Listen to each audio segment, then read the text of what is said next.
I'm Neil Rosen. The director of the original Mad Max movie, George Miller, returns with a new reboot. It's called Fury Road. Set in the future in a very dry, hot, unspecified place, it's a post-apocalyptic world where it's everyone for themselves.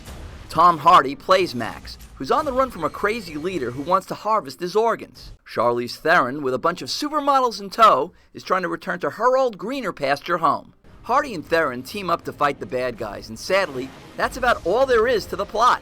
There's very little dialogue throughout the film, and instead of a coherent storyline, what we are given is a non-stop visual attack of action sequences.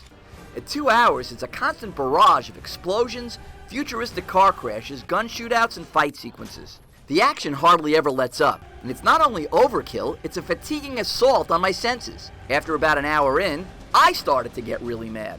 Are these sequences well shot and visually interesting? Sure, but they're also over-budgeted and pointless. In many ways, this over-bloated, over-indulgent, headache-inducing endurance contest represents everything that's wrong with action blockbuster movie making today. Why does this man have car hoses on his face? Who are all these people wearing clown makeup? And why do we have to endure senseless violence with no coherent backstory?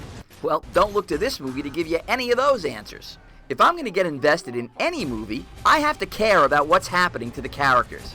If you're going to give me an explosion-filled 30-minute action sequence at the start of the film, I need some context, some explanation as to why it's happening. Sitting through Mad Max was like going to the dentist and getting my teeth drilled.